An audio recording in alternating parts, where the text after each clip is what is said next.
కార్లో roof top open చేసి road show చేసుకుంటే థియేటర్లో పోవడంతో ఆ చుట్టుముట్టుతున్న 7-8 థియేటర్లలో ఉన్న సినిమా అభిమానులు మొత్తం ఇక్కడికే రావడంతో వేలాది మంది జమ అయినారు.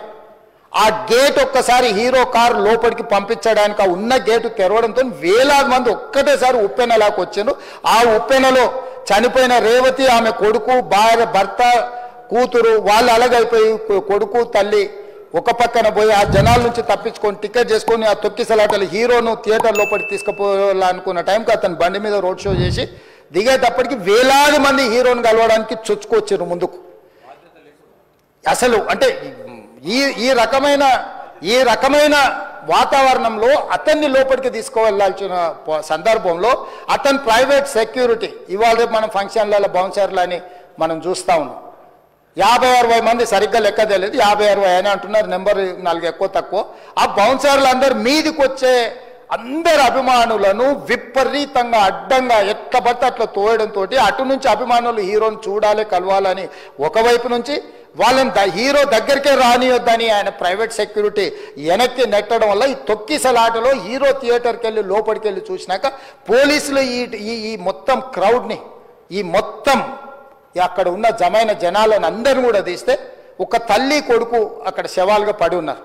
ఆ తల్లి అంత తొక్కిసలాటలు కూడా నేను ఆ వీడియో చూసిన ఆ తల్లి లోపలికి వచ్చినప్పుడు కొడుకు చేయి పట్టుకొని ఎంత జాగ్రత్తగా కొడుకుని తీసుకొని వస్తుందో తల్లి ప్రేమ ఎట్లుంటుందో అక్కడ నాకు చూసి నాకు అర్థమైంది. ఆ శవాలుగా మారిన తల్లి కొడుకు చేయి ఇడవలే అధ్యక్ష, అట్లే చేయి బిగ్గర పట్టుకొని పోలీసు వెళ్ళి చూస్తే ఆ తల్లి ఆ పిల్లగాడు ఆ తల్లి ఆ చెయ్యి వదలకుంటే కన్నబిడ్డను పట్టుకుని తల్లి చచ్చిపోయింది అధ్యక్ష. అట్లాంటి సిచ్యువేషన్లో పోలీసులు తల్లిని కొడుకుని హాస్పిటల్కి అక్కడ ఫస్ట్ ఎయిడ్ ట్రీట్మెంట్ చేసిండ్రు. పోలీసులు ఏం డాక్టర్లు కాదు, హుటాహుటిన తరలించిండ్రు. హాస్పిటల్కి వెళ్ళిన తర్వాత తల్లి చచ్చిపోయింది, పిల్లోడు కోమాలుండు. ఆల్మోస్ట్ పోలీసులు పిల్లవాడు కూడా చచ్చిపోయింది అనుకున్నారు. బ్రెయిన్ డెడ్ అయింది, ఆక్సిజన్ అందక ఆ అబ్బాయికి. సో ఆ సిచ్యువేషన్లో వెనక్కి పోలీసులు వచ్చి హీరో గారికి విషయాన్ని తెలియజేసి హీరో గారు వెళ్ళిపోతే హీరో ఎందుకు వెళ్ళిపోవాలనుకున్నారు పోలీసులు అంటే ఇంకా వేలాది మంది అభిమానులు అక్కడనే ఉన్నారు. హీరో గారు థియేటర్లో కూర్చొని ఉండడం వల్ల సినీ ప్రముఖులు ఉండడం వల్ల ఈ బయట జమైన వేలాది మంది అభిమానులు అక్కడి నుంచి పోకుండా అక్కడనే ఉండడం థియేటర్ లోపల కూడా బాల్కనీలో టాప్ బాల్కనీలో హీరో కూర్చుంటే కింది నుంచి పై వరకు వెనక్కి తొక్కుట పైకెక్కి హీరో చేతులు కలపాలని కోతులు ఎగబడ్డట్టు కోట మీదకి కోతులు ఎగబడ్డట్టు ఉల్టా పైకి తొక్కిసలాట జరిగింది అధ్యక్ష. థియేటర్ వాళ్ళు పోలీసులను హీరో దగ్గరికి వెళ్ళి చెప్పడానికి కూడా అనుమతి ఇవ్వకుండా థియేటర్ వాళ్ళు పోలీసులను బ్లాక్ చేశారు అధ్యక్ష. ఎప్పుడైతే హాస్పిటల్లో తల్లి చచ్చిపోయిన పిల్లగాడు కూడా ఆల్మోస్ట్ చావు నోట్లో ఉన్నాడు అని తెలిసి పోలీసులు వచ్చి ఏసీపీ వెళ్ళి చెప్పడానికి పోతే థియేటర్ సిబ్బంది లేదు హీరో దగ్గరికి వెళ్ళడానికే వీళ్ళదని చాలాసేపు పోలీసులను కూడా హీరో దగ్గరికి పోనీయలేదు అధ్యక్ష వాళ్ళ ప్రైవేట్ వీళ్ళు.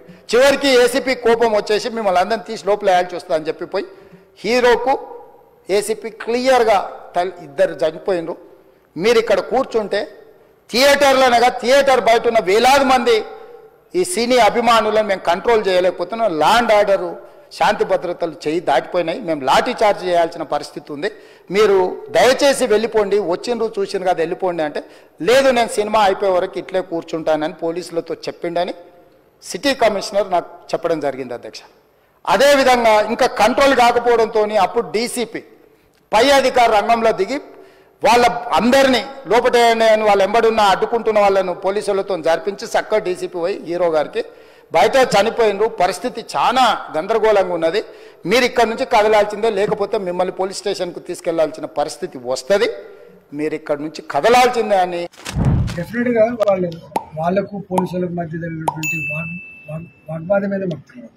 థియేటర్లో సిఐ గారి పట్ల ఏమేమి మాకు తెలియదు, ఇక్కడ వాళ్ళ అహంకారం ఉంటూ ఉండని. కానీ ఇట్లాంటి ప్రాక్టీస్ ఇవాళ ఈయన మీద అవుతుంది, రేపు ఇంకోరి మీద అవుతుంది, రేపు ఇంకోరి మీద అవుతుంది. సిస్టమ్ స్క్రాప్ కావాలి కదా, సిస్టమ్ ఉండాలి కదా. విల్ఫుల్గా కోర్టులో ఎప్పుడు కూడా ఏముంటుందంటే విల్ఫుల్ ఇంటెన్షనల్లీ అని ఒక సబ్జెక్ట్ ఉంటుంది. కానీ ఇక్కడ ఇట్లాంటి వాటిలో ఇంటెన్షన్ ఉండదు. ఆయన వచ్చినప్పుడే నామే ఇట్లా అవుతుందని చెప్పి ఎవరు ఊహించారు కదా. రాద్ధాంతం వాళ్ళు చేస్తున్నారు. వీళ్ళందరినీ బెదిరించుకొని ప్రభుత్వానికి 2 విశేష అధికారాలు ఉంటాయి. ఒక అధికారం ఏంటంటే ఎవరినైనా ఎప్పుడైనా జైల్లో పెట్టే అధికారం ఉండొచ్చు ప్రభుత్వానికి, ఎవరి మీదైనా ట్యాక్స్ వేసే అధికారం ఉండొచ్చు. రాష్ట్ర ప్రభుత్వాలకైనా కేంద్ర ప్రభుత్వాలకైనా 2 విశేషమైన అధికారాలు ఉంటాయి. ఒకటి ట్యాక్స్ వేసే అధికారం, ఎవరి మీదైనా కేసు పెట్టి జైల్లో పెట్టే అధికారం ఉండొచ్చు.